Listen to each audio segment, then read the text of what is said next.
Hello friends, welcome to my channel 9+ education. तो अभी तक प्रीवियस क्वेश्चन जितने भी मैंने बनाए 1 से लेकर 13 तक आप मेरे चैनल में विजिट कर सकते हैं, उसका सारे सॉल्यूशन दिए हुए हैं। ठीक है, तो अभी जो मैं क्वेश्चन डिस्कस करने जा रहा हूँ वो क्वेश्चन नंबर 14 है। क्वेश्चन नंबर 14 जो है वो प्रिंसिपल ऑफ होमोजेनिटी पर डिपेंड्स है, जिसका थ्योरी भी मैं डिस्कस कर चुका हूँ। प्रिंसिपल ऑफ होमोजेनिटी का मतलब हो गया कि लेफ्ट साइड का जो डायमेंशन होगा कोई भी इक्वेशन का, वो राइट साइड के डायमेंशन के बराबर होगा, इक्वल होगा, या उसमें जितने भी टर्म्स होंगे उसका ईच ऑफ द टर्म्स का डायमेंशन सेम होगा। ठीक है, लेकिन जो डायमेंशनल कांस्टेंट है, जिसका डायमेंशन नहीं है, डायमेंशन लेस क्वांटिटीज़ है, उसका कोई डायमेंशन नहीं है, तो उसका वही लिमिटेशन है प्रिंसिपल ऑफ होमोजेनिटी का कि आप जो कांस्टेंट पैरामीटर है उसका वैल्यू नहीं निकाल सकते हैं, लेकिन जो फिजिकल क्वांटिटीज़ हैं उसका डायमेंशन आप आसानी से डिराइव कर सकते हैं। ठीक है, तो अभी हम देखते हैं कि ये बोल रहा है, ये क्वेश्चन में the kinetic energy of a rotating body depends on its moment of inertia and angular speed. तो काइनेटिक एनर्जी जो है रोटेटिंग बॉडी का, वो किस चीज़ पर डिपेंड करता है? उसका मोमेंट ऑफ इनर्शिया और एंगुलर स्पीड पर। ठीक है, और रिलेशन दिया हुआ है एज्यूमिंग के इज इक्वल टू बिग के, कैपिटल के is equal to small k, आई के पावर ए और डब्ल्यू के पावर बी, वेयर के इज स्मॉल के इज डायमेंशनलेस क्वांटिटीज कांस्टेंट। तो फाइंड आपको ए और बी जो इसका ये एक्सपोनेंट है ये आपको निकालना है। Moment of inertia of a sphere आपको दिया हुआ है, about its diameter is equal to 2/5 mr²। ठीक है, तो अभी हम देखते हैं कि इसका कैसे कर सकते हैं। तो हम लिखते हैं dimension of LHS, left hand side dimension of LHS यानी के का डायमेंशन क्या हो जाएगा? काइनेटिक एनर्जी का आप जानते हैं थ्योरी कि kinetic energy is equal to क्या होता है? 12mv²। करेक्ट, तो m वहाँ पर अगर इसका डायमेंशन आपको लिखना है, डायमेंशन, तो क्या करेंगे? डायमेंशन हो जाएगा आपका हाफ का, तो कोई डायमेंशन नहीं होगा क्योंकि ये क्या है? डायमेंशनलेस कांस्टेंट है। ठीक है, हाफ इज डायमेंशनलेस कांस्टेंट है। और यहाँ पर m क्या है? m है आपका मास, तो मास का डायमेंशन m होगा। और v जो है वो वेलोसिटी है। तो वेलोसिटी क्या होता है कि rate of change of displacement. तो डिस्प्लेसमेंट का डायमेंशन है l और टाइम का डायमेंशन है t, तो वेलोसिटी का डायमेंशन हो जाएगा l/t। ठीक है, और इसका स्क्वायर है, तो हम दूसरे शब्दों में लिख सकते हैं l² इंटू टी के पावर -2²। तो dimension of LHS is equal to क्या हो जाएगा? ml² टी के पावर -2। ठीक है, टी के पावर -2, इसको हम LHS इक्वेशन 1 भी रख सकते हैं। अब नेक्स्ट में देखते हैं dimension of moment of inertia. Moment of inertia का डायमेंशन क्या हो जाएगा? With power a। तो मोमेंट ऑफ इनर्शिया का डायमेंशन क्या हो जाएगा? देखिए, मोमेंट ऑफ इनर्शिया जो है इसमें दिया हुआ है आपको 2/5 mr²। तो वहाँ पर m is equal to mass, तो इसका डायमेंशन क्या हो जाएगा? इसका डायमेंशन हो जाएगा, m का मतलब हो गया मास, r मतलब हो गया, r is equal to distance, है ना, distance from the centre of mass. ठीक है, तो इसीलिए इसका क्या हो जाएगा? डिस्टेंस है, तो यहाँ पर इसका l हो जाएगा, l²। ठीक है, तो dimension of moment of inertia is equal to ml का पावर 2 और इसका पावर एक्सपोनेंशियल पावर, जो इसका पावर है वो a दिया हुआ है। ठीक है, अब डायमेंशन ऑफ एंगुलर स्पीड का डायमेंशन क्या होगा? ये WB के टर्म में क्या हो जाएगा? ये हो जाएगा आपका t के पावर -1, क्योंकि angular speed is equal to क्या होता है? Angular speed is directly proportional to frequency होता है, या inversely proportional to time period, ठीक है। तो यहाँ पर हो जाएगा t के पावर माइनस बी। अब हम प्रिंसिपल ऑफ होमोजेनिटी से क्या जानते हैं, principle of homogeneity, homogeneity of dimension, homogeneity of dimension, इससे हमें क्या पता चल रहा है, principle of homogeneity of dimension से क्या है कि ये जो लेफ्ट साइड है उसका डायमेंशन राइट साइड के डायमेंशन के बराबर होगा, इक्वल होगा, ठीक है। तो लेफ्ट साइड में हमने ये निकाल लिया, तो लेफ्ट साइड में क्या है एम एल स्क्वायर टी के पावर माइनस टू, और राइट साइड में क्या हो गया, ये हो जाएगा के is the dimension less small के, इसलिए उसको हम इग्नोर कर रहे हैं। तो m के पावर a हो गया इंटू एल के पावर 2a हो गया, और ये क्या हो जाएगा यहाँ पर माइनस t के पावर माइनस b, ये हो गया। तो इसको हम लिख सकते हैं, है ना, जब आप कंपेयर करेंगे दोनों साइड से, तो देखिए इसमें, है ना, इसमें क्या करेंगे m का पावर जो हो जाएगा, comparing both side, comparing power of both side, तो m का पावर कितना हो जाएगा आपका, देखेंगे सॉरी, जो m का पावर इस साइड में 1 है और इस साइड में a है, तो कंपेयर करने पर क्या होगा कि a का power a is equal to हो जाएगा 1, और b इज इक्वल टू क्या हो जाएगा, b टाइम पीरियड से रिलेटेड है, ओनली टाइम से, तो इसका क्या हो गया कि minus b is equal to minus 2, correct. तो b इज इक्वल टू हो जाएगा आपका 2, ठीक है। तो इसे क्या मिला कि आपको a इज इक्वल टू 1 और b इज इक्वल टू 2। तो ये कैसे रिलेटेड है, इससे आप ये आसानी से निकाल सकते हैं कि काइनेटिक एनर्जी जो है उसका फार्मूला डायमेंशनली कैसे, अगर आपको निकालना होगा तो इज इक्वल टू दोनों का वैल्यू पुट कर दीजिए, जो स्मॉल के और आई का पावर, ए का पावर क्या हो गया 1, ठीक है, और बी एंगुलर स्पीड का पावर हो गया, क्या हो गया, angular speed is equal to 2 हो गया। तो ये हो जाएगा इक्वेशन, जो एग्जैक्ट इक्वेशन डायमेंशनली होगा, तो ये हो जाएगा k is equal to small k I W square, ठीक है। तो आप डायमेंशनली कोई भी इक्वेशन आप आसानी से निकाल सकते हैं, सिर्फ आपको ये देखना है कि उसका एक दूसरे से कैसे रिलेशन है, ठीक है। नेक्स्ट क्वेश्चन है क्वेश्चन नंबर 15। क्वेश्चन नंबर 15 में क्या है कि theory of relativity reveals that mass can be converted into energy. Theory of relativity से ये प्रूव्ड है कि मास जो है सो एनर्जी में कन्वर्ट कर सकते हैं, ठीक है। The energy so obtained is proportional to certain power of mass and the speed of light. और इस तरह से जो एनर्जी आपको मिलेगा वो मास का कुछ सर्टेन पावर होगा और स्पीड ऑफ लाइट का सर्टेन पावर होगा, ठीक है। तो आपको गेस करना है, guess the relation among the quantities using the method of dimension. Dimension का मेथड यूज करके, जो प्रिंसिपल ऑफ होमोजेनिटीज है उसका मेथड यूज करके आपको ये निकालना है कि वो कैसे कनेक्टेड है, ठीक है। तो हम देखते हैं कि theory of relativity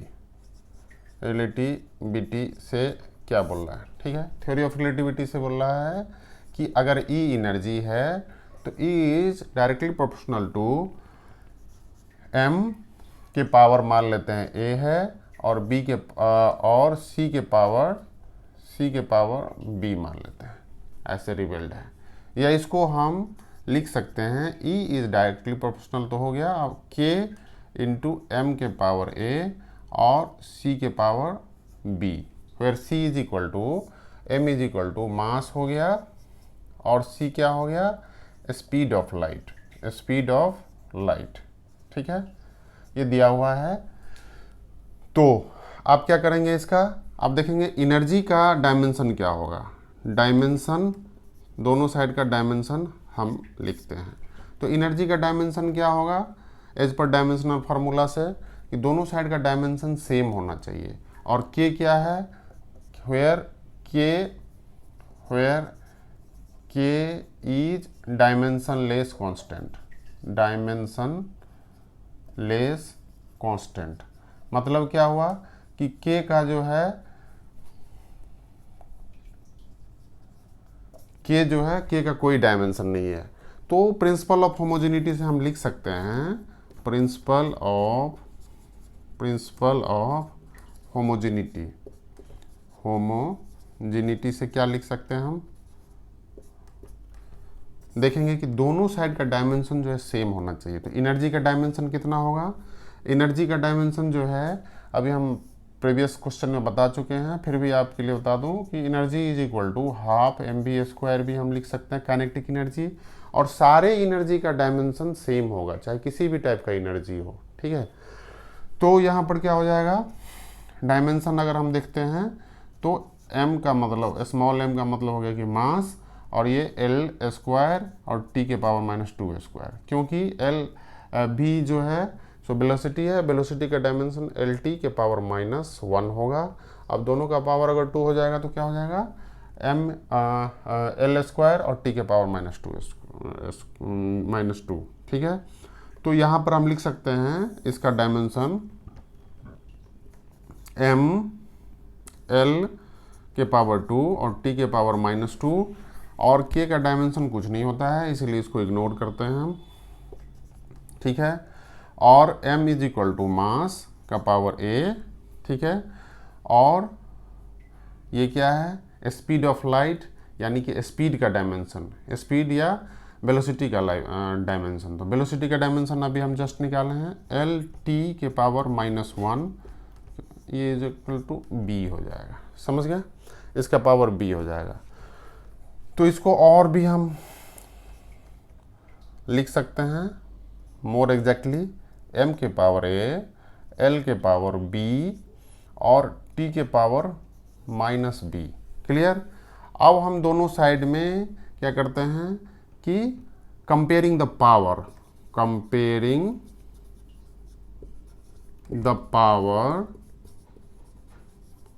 of same term या सेम टर्म जो फिजिकल टर्म, उसका हम कंपेयर करते हैं पावर। तो आप ये क्या देखते हैं कि m का पावर यहाँ पर 1 है और m का पावर यहाँ पर क्या है, a है, ठीक है। तो इसका मतलब हो गया कि a इज इक्वल टू 1 हो गया, करेक्ट। अब l का पावर जो है तो यहाँ पर 2 है और यहाँ पर l का पावर b है। तो इसका मतलब क्या हो गया कि सेम जो टर्म है उसका पावर सेम होना चाहिए डायमेंशनली फार्मूला से, होमोजेनिटी के फार्मूला से। तो इसका मतलब हो गया b इज इक्वल टू 2, और जो थर्ड टर्म से भी आपका b का वैल्यू क्या निकलेगा, -2 is equal to -b, that means कि b इज इक्वल टू 2। तो अब क्या हो जाएगा, इक्वेशन हो जाएगा, यदि आप ये दोनों वैल्यू पुट कर देंगे तो इक्वेशन क्या हो जाएगा, E is equal to k और m का पावर 1 और c का पावर कितना हो जाएगा, 2। तो एनर्जी इज इक्वल टू क्या हो जाएगा, kmc², where k is equal to क्या है, k is any constant, clear. तो देख लिया आप इस क्वेश्चन में क्या देखें कि हमें ये एग्जैक्ट रिलेशन क्या था वो पता नहीं था, लेकिन डायमेंशनल टूल के थ्रू, डायमेंशन के थ्रू आप एग्जैक्ट रिलेशन डिराइव कर सकते हैं, ठीक है। लेकिन इसमें एक लिमिटेशन है कि कांस्टेंट का वैल्यू आप नहीं निकाल सकते हैं, राइट। प्रिंसिपल ऑफ होमोजेनिटी में यह सबसे बड़ा ड्रॉबैक है और लिमिटेशन है कि आप कांस्टेंट का वैल्यू नहीं निकाल सकते हैं, लेकिन बाकी जो वेरिएबल टर्म है उसका रिलेशन आसानी से निकाला जा सकता है। तो नेक्स्ट क्वेश्चन है हमारा क्वेश्चन नंबर 16। क्वेश्चन नंबर 16 में क्या है कि आपको करंट दिया हुआ है, current through a conductor is equal to I, resistance R है और potential difference of two ends across the two ends is equal to V है, ठीक है, V। According to Ohm's law product of this two quantities equal to third. Ohm's law, Ohm's ने क्या बताया कि product of any of this two quantities is equal to thirds, लेकिन वो ohms तो क्लियर बताए थे, लेकिन आपको यहाँ पर ये गेस करना है और इससे फार्मूला निकालना है कि ओम्स का एग्जैक्टली फार्मूला क्या है, ठीक है। जहाँ पर आपको dimensional formula for R and B दिया हुआ है, तो आर का डायमेंशनल फार्मूला ये है और बी का ये है, ठीक है। तो करंट का डायमेंशनल फॉर्मूला क्या होता है? डायमेंशनल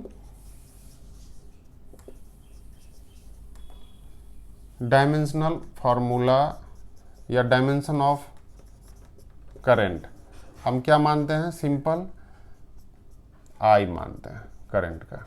ठीक है, अब नेक्स्ट क्या है कि इसका रिलेशन इस तरह से होना चाहिए, इसका और इसका V और R का रिलेशन ऐसा होना चाहिए कि आपको जो है क्या होगा, इसमें क्या होना चाहिए, करंट जो है सो आ जाए।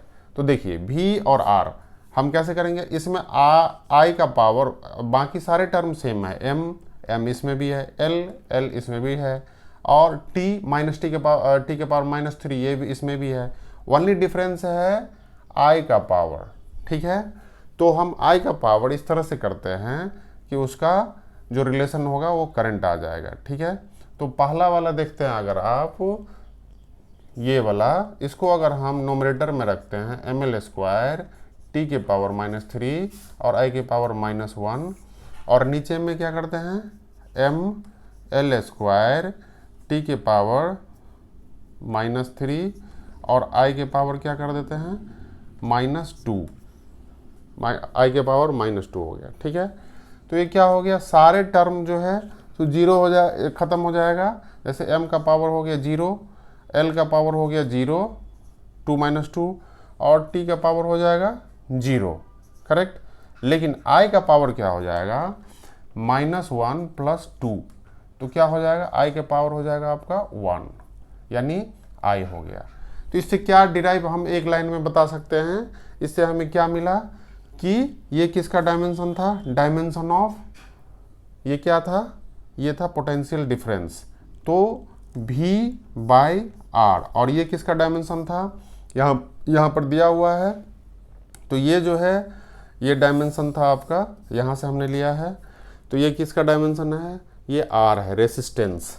तो V/R = I हो गया।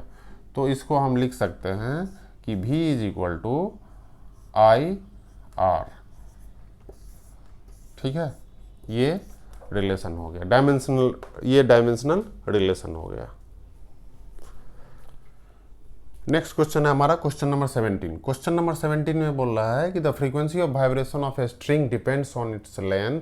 मान लो जो फ्रीक्वेंसी जो है कोई स्ट्रिंग में जो है, कोई स्ट्रिंग है, उसका जो फ्रीक्वेंसी है वो डिपेंड करता है उसके लेंथ पर। जो स्ट्रिंग का लेंथ है बिटवीन 2 नोड्स, उसको L से रिप्रेजेंट करेंगे। और टेंशन मान लेते हैं कि एक साइड में बंधा हुआ है, दूसरे साइड में उसको आप रोटेट कर रहे हैं या उसमें कोई भी ऑब्जेक्ट हैंग किया हुआ, तो उसका टेंशन पर, एंड देन उसका मास पर यूनिट लेंथ m पर। ठीक है, तो आपको उसका डायमेंशनल फार्मूला डिराइव करना है। ठीक है, तो कैसे होगा, इसका ये बोल रहा है कि frequency f = frequency is directly proportional to हम डिपेंड बोल रिलेशन है। अब क्या उसका रिलेशन है वो हम अभी देखते हैं। उसका है कि लेंथ पर, लेंथ है ना, लेंथ का पावर L कर देते हैं, और टेंशन FB रख देते हैं, और मास पर यूनिट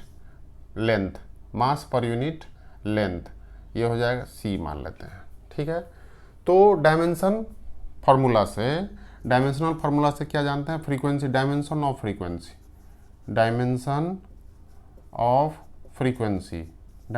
फ्रीक्वेंसी क्या हो जाएगा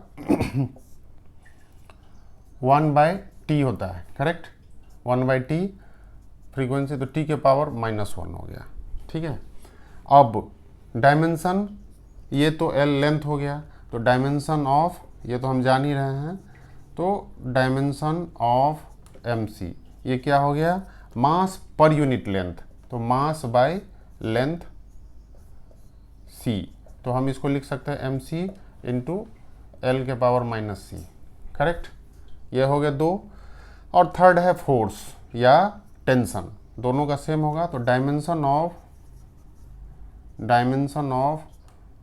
FB, तो क्या हो गया, F का क्या होता है डायमेंशन, MLT के पावर -2 मास इंटू एक्सेलरेशन, तो एक्सेलरेशन इज इक्वल टू क्या हो गया कि the rate of change of velocity.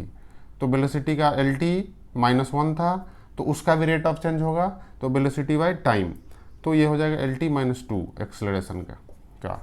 तो ये हो जाएगा बी। तो ये इसको हम क्या लिख सकते हैं, एम बी एल बी और टी के पावर -2 बी। ठीक है। अब जो भी वैल्यू है हम एग्जैक्टली इसमें पुट करते हैं, तो putting all those value which I have calculated. ठीक है। तो फ्रीक्वेंसी का क्या हो जाएगा आपका टी का पावर -1 और इधर क्या हो जाएगा एल ए, और ये हो गया इसका मास का हो जाएगा मास का एम सी और एल के पावर -c, और फोर्स का क्या हो जाएगा यहाँ पर एम बी एल के पावर बी और टी के पावर -2 बी। अब हम क्या करते हैं कि रिलेशन देखते हैं कि एम क्या है कनेक्टेड, एम का पावर हो गया बी प्लस सी, करेक्ट, एम का पावर हो गया आपका बी प्लस सी। उसके बाद हम देखते हैं एल का पावर, तो एल का पावर क्या हो गया ए प्लस बी और ये हो गया -c। ए देखिए ये दोनों एल है 3, तो और इंटू टी के पावर हो गया -2b। अब कंपेयरिंग द पावर, कंपेयरिंग करते हैं हम पावर, कंपेयरिंग द पावर, तो क्या हो जाएगा, कंपेयरिंग द पावर करते हैं तो इसमें आपको देखने को मिल रहा होगा कि ये जो है सो -2b इज इक्वल टू, बस एक इसका मिल रहा है, करेक्ट, तो -2b is equal to -1, that means कि b का पावर हो गया 1/2। ठीक है। अब b का पावर और इसका क्या हो जाएगा b plus C is equal to 0, क्योंकि m का कोई भी टर्म यहाँ पर नहीं है, तो इसलिए हम m is equal to 0 left side में लिख सकते हैं। तो यहाँ पर आपको देखेंगे कि c का पावर जो हो गया वो क्या हो गया, c का पावर हो जाएगा आपका -b। अब b इज इक्वल टू कितने हैं, हाफ है, तो ये हो जाएगा -हाफ। ठीक है। अब इसमें हम a का वैल्यू देखते हैं, तो l इज ये वाला इक्वेशन से a plus B minus C is equal to 0 हो जाएगा, क्योंकि लेंथ इस साइड में नहीं है। तो नेक्स्ट थिंग्स हम क्या देखते हैं, है ना, तो इसमें देखेंगे a का इससे हमारा b और c निकल गया और a का वैल्यू अब हमें निकालना है, तो a इज इक्वल टू क्या हो जाएगा c माइनस बी। तो c का वैल्यू कितना था -हाफ और माइनस ये, तो कितना हो जाएगा, ये हो जाएगा 1, तो c इज इक्वल टू -1 हो जाएगा। ठीक है। अब हम जाते हैं इसमें पुट करते हैं वैल्यू, तो frequency is equal to directly k कोई कांस्टेंट ले लेते हैं, l का वैल्यू आपका कितना था, l के पावर a का वैल्यू कितना था, a का वैल्यू आ गया आपका -1। ठीक है। तो इसका मतलब क्या हुआ कि l जो है सो नीचे रहेगा। ठीक है, इसका पावर, और f इज इक्वल टू कितना है, f मतलब f का पावर कितना है देख सकते हैं इसमें, तो f का पावर b है, तो b का पावर यहाँ पर कितना हो गया -2, तो 1/2 था, और c का पावर आपका आ गया सॉरी तो b इज इक्वल टू है हाफ, और c का पावर हो गया -2, तो c का जो m है m का पावर हो गया -2। ठीक है। तो इससे क्या आपको रिलेशन मिलता है कि देखेंगे तो k बाई एल हो गया, और ये दोनों नीचे चला गया, तो f स्क्वायर रूट है f/m, ये रिलेशन आपका डिराइव्ड हो गया। ठीक है। तो ये आसानी से देख सकते हैं हम कि frequency in the string is equal to k, where k is any dimensional constant, k/l into f/m। ठीक है, यहाँ क्लियर हो गया, क्योंकि m का पावर -1/2 है तो m नीचे आ जाएगा, और दोनों का पावर 1/2 है, दैट मीन्स कि वो स्क्वायर रूट के अंदर चला जाएगा, तो f/m हो गया, यही हो गया रिलेशन। तो नेक्स्ट क्वेश्चन है जो क्वेश्चन नंबर 18 है, जिसमें कि आपको ये सारे इक्वेशन दिए हुए हैं, फिजिक्स का इक्वेशन, जिसको आपको डायमेंशनली प्रूव करना है कि ये करेक्ट है कि नहीं। ठीक है, तो पहला इक्वेशन हम लेते हैं solution of A. Solution of A में क्या है, h is equal to 2s cos theta by rho r g. ठीक है, तो अब हम देखते हैं कि डायमेंशन ऑफ ईच टर्म, तो dimension of h is equal to क्या हो जाएगा, l हो जाएगा। अभी लेफ्ट साइड का देखते हैं डायमेंशन LHS, आपको ये प्रूव करना है कि LHS का डायमेंशन और RHS का डायमेंशन सेम है, तो LHS डायमेंशन ऑफ LHS यानी कि डायमेंशन ऑफ LHS या h का डायमेंशन क्या होगा, L हो जाएगा। ठीक है, क्योंकि ये हाइट है, करेक्ट, तो इसमें कुछ नहीं है। अब देखिए 2 डायमेंशनलेस क्वांटिटी है, cos थीटा डायमेंशनलेस क्वांटिटी है या कांस्टेंट है, तो हमें बाकी टर्म का डायमेंशन निकालना है। तो S is equal to surface tension है, तो dimension of surface tension, dimension of surface tension, tension S क्या होता है कि फोर्स पर यूनिट लेंथ, तो फोर्स इसमें लगेगा, तो डायमेंशन क्या हो जाएगा, फोर्स का डायमेंशन आप जानते हैं ml t पावर -2 और लेंथ का L हो जाएगा, क्योंकि surface tension is equal to क्या होता है, F is equal to force by length. ठीक है, तो अब आप देखेंगे क्या हो जाएगा इसका डायमेंशन mt पावर -2, करेक्ट। अब डेंसिटी है, डेंसिटी का dimension, dimension of density, density rho, density is equal to क्या होता है, मास बाय वॉल्यूम, तो मास का डायमेंशन हो जाएगा m और इसका वॉल्यूम का हो जाएगा L3, तो क्या हो जाएगा ml के पावर -3, करेक्ट। अब r क्या हो गया, r यहाँ पर हो गया आपका रेडियस, तो रेडियस यानी कि लेंथ, उसका क्या हो जाएगा, r का लेंथ हो गया डायमेंशन, तो r का डायमेंशन हो जाएगा लेंथ, और g हो गया एक्सेलरेशन ड्यू टू ग्रेविटी, उसका हो जाएगा LT-2। तो RHS में हम पुट करते हैं सारा वैल्यू RHS का, डायमेंशन ऑफ RHS जो राइट हैंड साइड में दिया हुआ उसका डायमेंशन, तो S का हम निकाल चुके हैं, S का होगा MT पावर -2 और रो का क्या होगा, जो डेंसिटी है ml-3 और ये r हो गया, इसका l होगा, और इसका क्या होगा, acceleration due to gravity, gravitational acceleration, तो इसको हम लिख सकते हैं LT के पावर -2। ठीक है, क्योंकि ये एक्सेलरेशन, जितने भी एक्सेलरेशन है सबका डायमेंशन LT-2 होगा, करेक्ट। तो हम अब देखते हैं क्या हो गया, ऊपर इसको ले जाते हैं तो m का टर्म 0 हो गया। अब यहाँ पर क्या हो जाएगा, L का टर्म कितना हो जाएगा आपका, है ना, L देखिए, एक L यहाँ एक L यहाँ, तो L² हो गया, तो और L² और ये L का पावर -3 है, तो L ऊपर चला गया, m का पावर 0, L का पावर 1 हो गया, अब -t का पावर -2 + 2 यानी कि ये 0 हो गया, तो इसका L हो गया, राइट साइड में भी L हो गया और लेफ्ट साइड में भी L था। तो ये प्रूव करता है कि hence proved this is dimensionally correct equation, dimensionally correct, clear. अब हम दूसरा क्वेश्चन देखते हैं, क्वेश्चन नंबर 18 का बी का जो है क्या है, सॉल्यूशन बी। इसका देखते हैं कि ये क्या है, velocity is equal to square root of pressure by density. तो हम LHS का डायमेंशन देखते हैं, v is equal to velocity, velocity का क्या होता है LT-1। ठीक है, अब हम डायमेंशन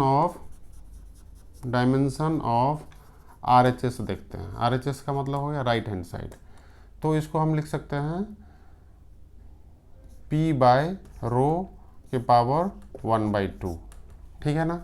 तो P का मतलब हो गया प्रेशर। प्रेशर का डायमेंशन कितना होता है? Pressure is equal to force by area होता है। तो फोर्स का क्या होता है?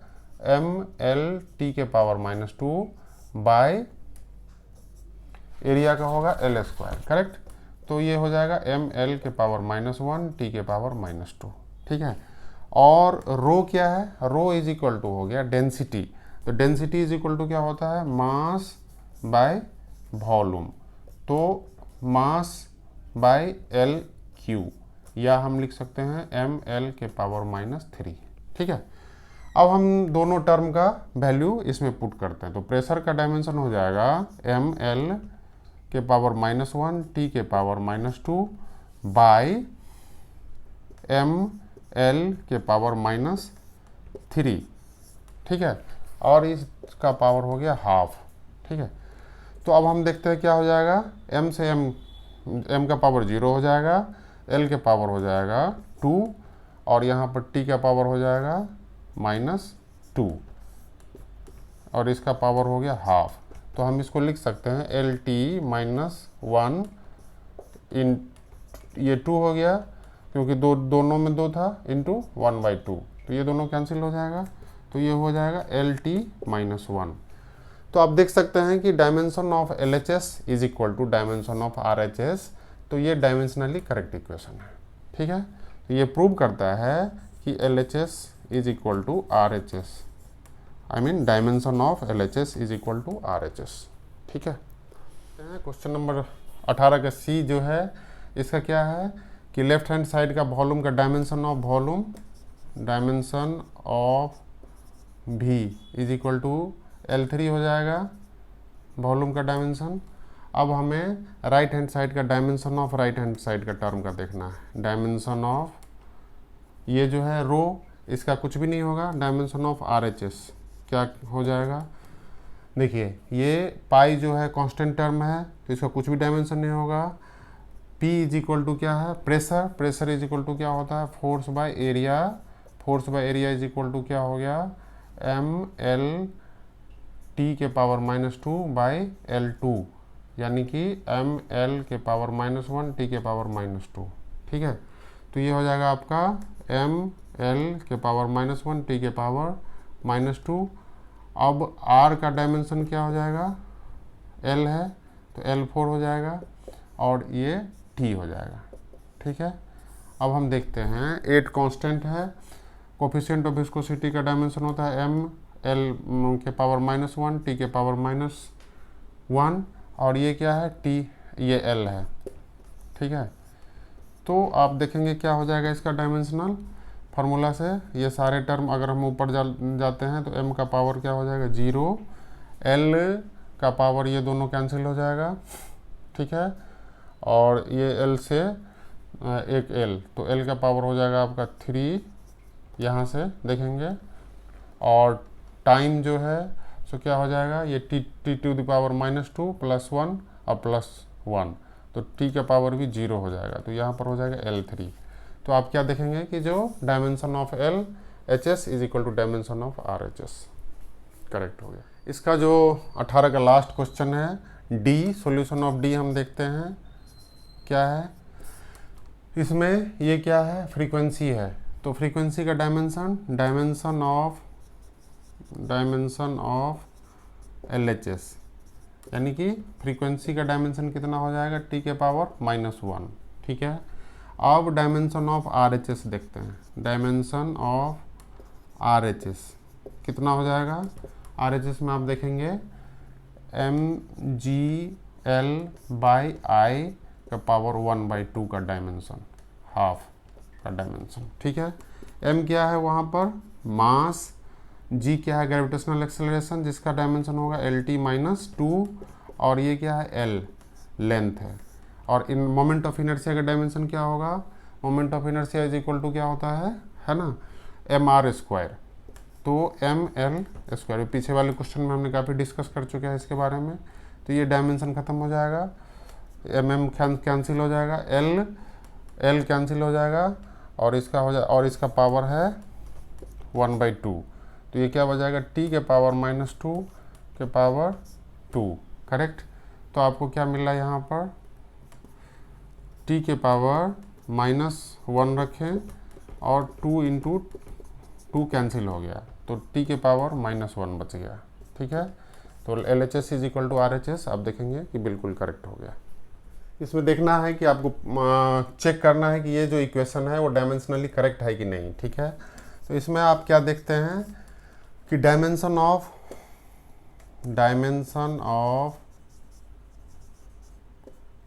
LHS क्या है इसमें, देखिए ये दोनों डिस्टेंस है, तो डायमेंशन ऑफ LHS = क्या हो जाएगा, है ना, इसका L हो गया, dx = डिस्टेंस L हो गया, और इसका क्या हो जाएगा L²/L² डायमेंशन, ठीक है, √अंडर। तो ये क्या हो जाएगा डायमेंशन इसका, इस साइड का ये L हो गया डायमेंशन और इसका हो गया √अंडर L। तो ये कितना हो जाएगा L के पावर 0, डायमेंशन ये हो जाएगा L का पावर 0, क्योंकि ये हमको सब्ट्रैक्ट नहीं करना, बस डायमेंशन देखना है, ठीक है। तो इसका भी डायमेंशन L, इसका भी डायमेंशन L, तो ये L हो जाएगा, L² एग्जैक्टली होगा, तो L² का √अंडर करेंगे तो L हो जाएगा, तो इसका डायमेंशन L हो जाएगा। अब L के पावर 0 हो जाएगा। अब राइट हैंड साइड का देखते हैं डायमेंशन, RHS का डायमेंशन क्या हो जाएगा 1/L हो जाएगा, और ये तो एंगल है, एंगल का कोई भी डायमेंशन नहीं होता है, तो L के पावर -1 हो गया। तो आप क्या देख रहे हैं कि डायमेंशन दोनों साइड का अलग है, इसीलिए ये डायमेंशनली इनकरेक्ट है। ये क्या है, डायमेंशनली इनकरेक्ट इक्वेशन, ठीक है।